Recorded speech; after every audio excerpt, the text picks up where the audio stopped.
Assalamualaikum warahmatullahi wabarakatuh. Anak-anakku yang Ibu cintai, bagaimana kabar kalian?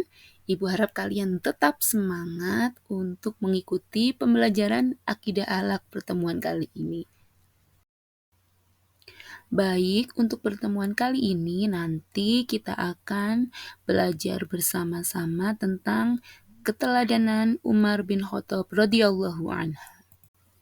Baiklah, yang pertama kita akan belajar tentang biografi dari Umar bin Khattab radhiyallahu anha.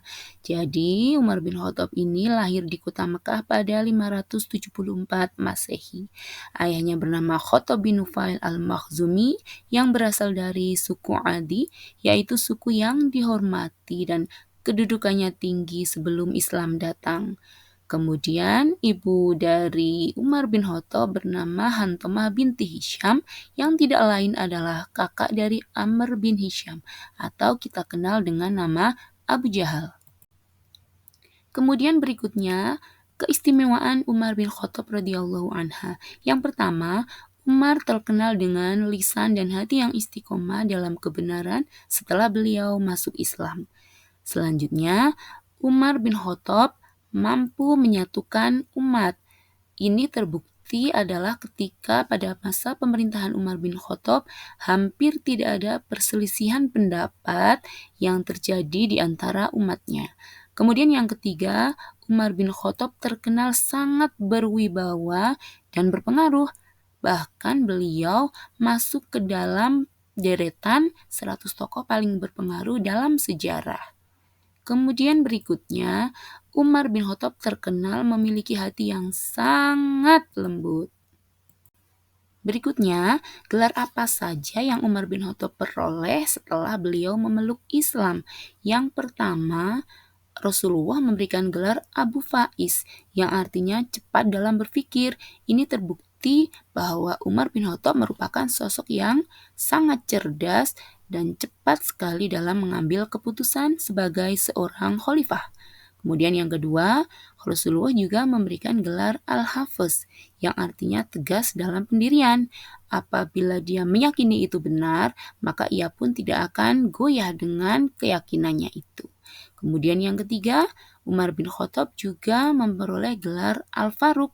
Artinya, Umar bin Khattab dapat membedakan antara yang benar dan yang salah, yang halal dan yang haram, serta yang terang dan subhat atau samar. Berikutnya kita akan mempelajari tentang keteladanan apa saja yang bisa kita contoh dari sosok Umar bin Khattab radhiyallahu anha.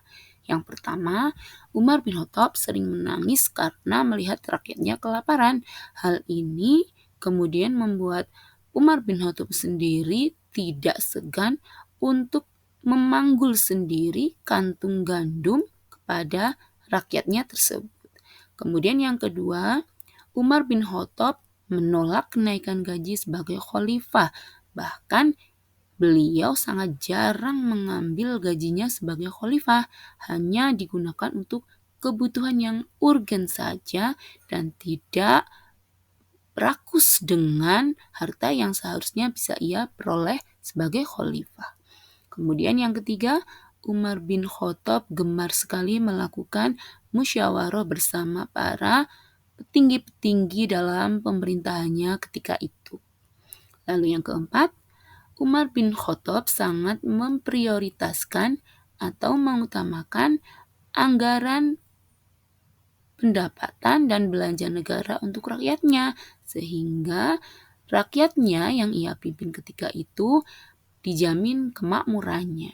Kemudian yang kelima, Umar bin Khattab sangat menjunjung tinggi kebebasan atau hak asasi manusia. Jadi ketika itu banyak sekali budak yang dibebaskan. Kemudian yang berikutnya, Umar bin Khattab terkenal sangat suka mendengar kritik.